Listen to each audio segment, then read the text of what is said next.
Magandang araw! Gagawa naman tayo ng braso de Mercedes. Let's bake it!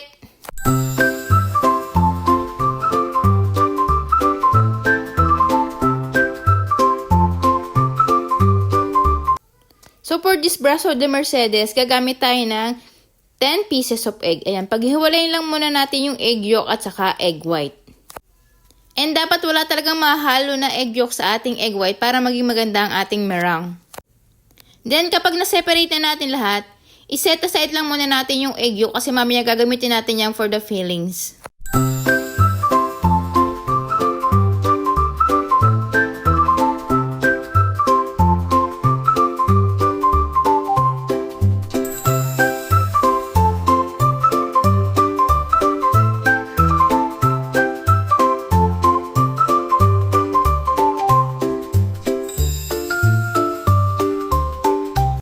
And for our meringue, maglalagay tayo ng half cup of white sugar and 1 teaspoon of vinegar. Or pwede rin kayo gumamit ng cream of tartar. Then, gamit ang stand mixer, imimix lang natin hanggang sa maging triple na yung size niya.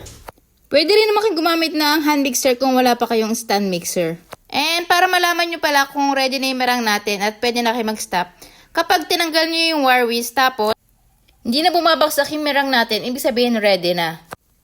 Ayan, makikita nyo talaga, kapag tinanggal nyo yung wire whisk, tapos dinip nyo siya sa ating meringue, tapos makikita nyo yung pinakadulo ng wire whisk, ayan, yung pinaka-meringue niya, hindi bumabagsak, ibig sabihin, ready na ang ating meringue.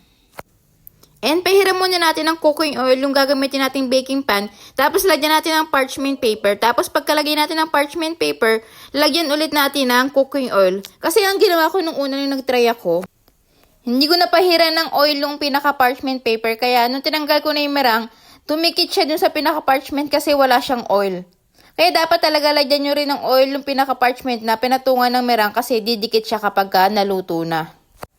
Then, ayan, using spatula, pantayin lang muna natin para kapag binake natin, pantay yung magiging luto niya.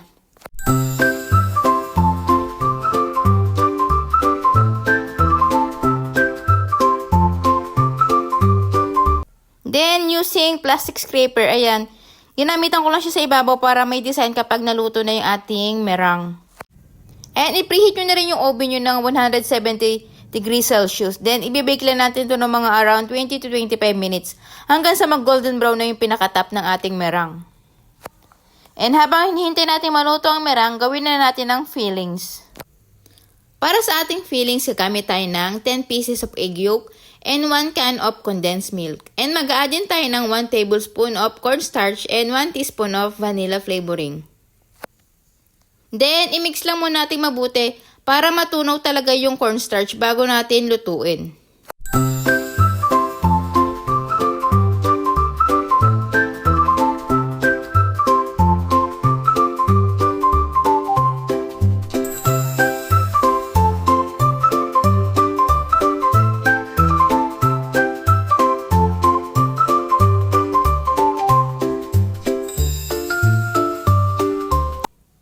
Sa paggawa pala ng fillings, ang ginamit ko ay double broiler. Pag ganito kasi yung ginawa mo, may iwasan natin na masunog yung ating fillings. Hindi katulad na kapag direkta siya sa kalan, kailangan hindi mo siya tigilan sa paghalo kasi masusunog yung pinakailalim. And kapag double broiler kasi, okay lang na hindi dire-diretso yung paghalo mo kasi hindi naman siya nakadirekta sa apoy. Then, i-mix nyo lang. Tapos, kapag nakita nyo na lumapot na yung ating fillings, pwede na kayo mag-stop sa pag-mix. Tapos, palamigin lang muna natin bago natin ilagay sa ating meringue.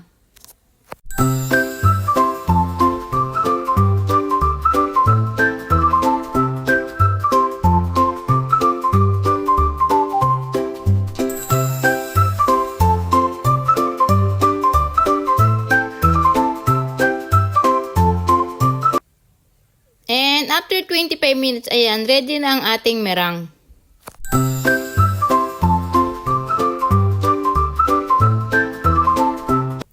And kailangan bago maluto yung meringue, meron na kayo naka-ready na parchment paper sa table. Then, magdadas lang tayo ng powdered sugar and cornstarch. Paghaluin nyo lang yung dalawa, tapos saka nyo siya ilagay dun sa ating parchment paper. Then, pagkaluto ng ating merang, hindi na natin siya papalamigin. Ilalagay na natin ang gansya dito sa ating parchment paper, tapos baliktarin lang natin. Then, tanggalin natin yung pinaka-parchment sa ilalim ng baking pan. Mas mahirap kasi siyang tanggalin kapag lumamig na yung pinaka-merang, kaya habang mainit, tanggalin na natin. Then, pagkatanggal mo ng parchment paper, pwede na rin tayo maglagay ng fillings. Sa paglagay pala ng fillings, sa isang side ko lang siya nilagay para hindi rin ako mahirapang mag-roll ng ating merang.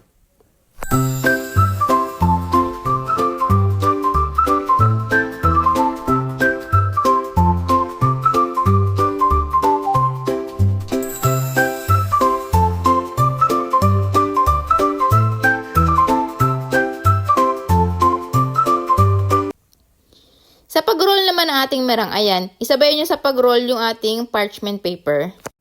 Then, medyo i-press nyo para talaga ma-roll siya. Tapos, ayan, i-roll nyo lang. Then, dahan-dahan lang para hindi mabiyak yung pinaka-merang. Then, ayan, kapag na-roll nyo na, iset aside nyo lang muna. Huwag nyo muna agad hihiwain para talaga ma-rest. Tapos, hindi matanggal yung pinaka-roll na ginawa natin.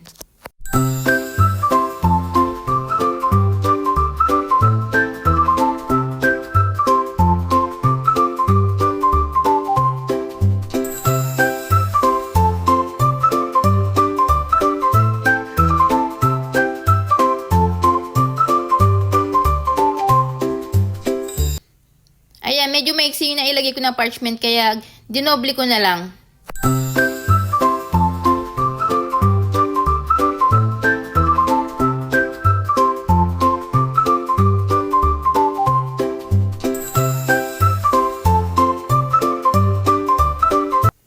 At ito na po ang version ko ng Brazo de Mercedes. Yan lang po. Maraming salamat. Bye!